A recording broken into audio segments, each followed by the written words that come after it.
One for you, one for you, one for you. And I'm going, this is really sad. Do you guys want some bologna or something?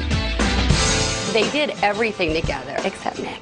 Mick was older. He'd been doing this for a long time. The guys used to rag on him for being the old man, but he had been there, done that so many times in the LA club scene, he wanted to get out of it. He never had that teenage angst thing. It was always Tommy and Nikki and Vince, the terrible threesome. They hung out at the Rainbow until 2 o'clock every night. One time they were doing lines of Coke on the table, and there were girls underneath the table, and I'm not going to venture to what they were doing exactly.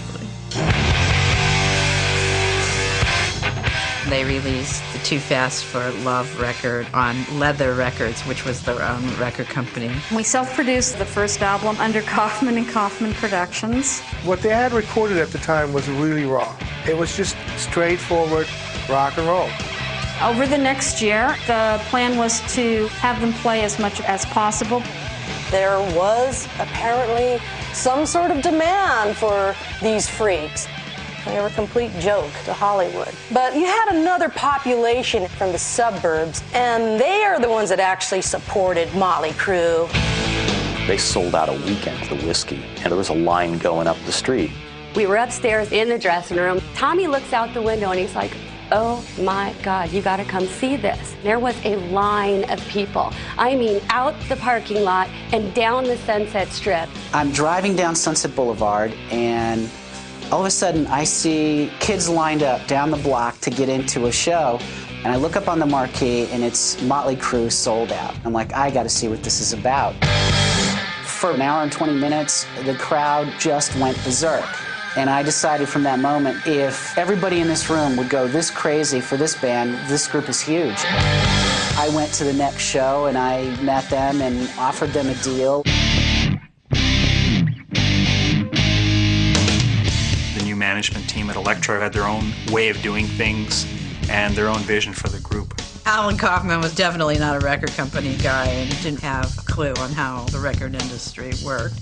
They should have been playing in bigger places. They weren't getting the big bucks that they were hoping to get. Motley Crue felt that Alan couldn't take them to the next level.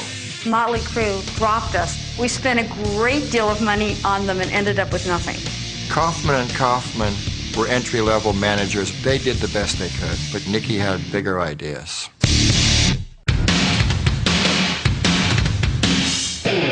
The band really wanted to get a strong manager behind them. I was packaging an Aerosmith tour, and I got a call from Tom Zutaut. Doug said, I'm going to open up a management company, and I'm going to have a partner who will be interested in helping break Motley Crue.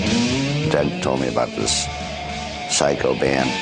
He said, well, let's fly out and see what they look like. We saw Motley Crue perform at the Santa Monica Civic Center on New Year's Eve of 1982, and I thought it was a phenomenal show. They were getting heavily into the pyrotechnic. These guys lit themselves on fire and all the craziest stuff you could possibly do. And it was a three-ring circus. It was pretty insane. I looked at this and I said, this just needs to be taken from town to town, across the country, around the world. This'll work. The next day we had a meeting with the band and signed them.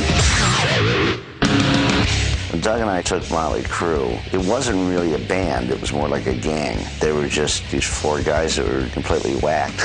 We felt we had to have a plan that would have almost immediate results. The alcohol and substance abuse was such that we couldn't take 5 years to turn this into something, or this organism would destroy itself.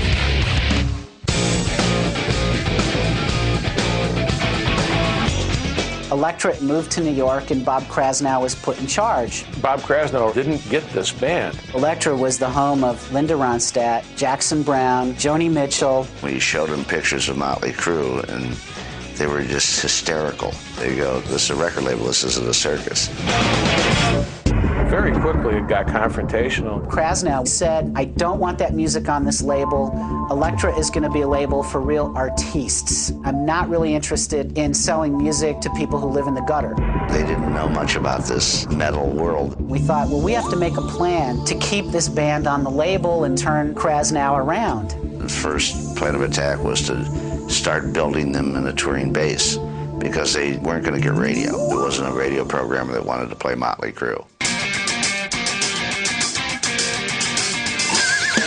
This guy from Apple Computers decides that he wants to throw the California Woodstock called the US Festival. It was a 3-day festival out in the middle of nowhere. We had to pull strings and favors and everything else to get on it. And they had a great lineup: Quiet Riot, Triumph, Judas Priest, Scorpions, Ozzy, and the headliners were Van Halen. I don't think I've ever seen that many people in my life. You heard numbers of any place from 250 to 300,000. Quiet Riot started the show off, and Motley came on second. They were all just flipping out, just scared to death.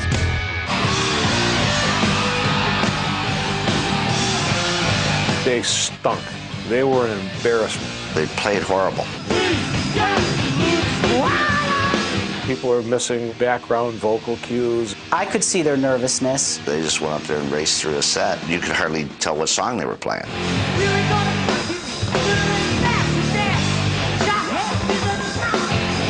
Westwood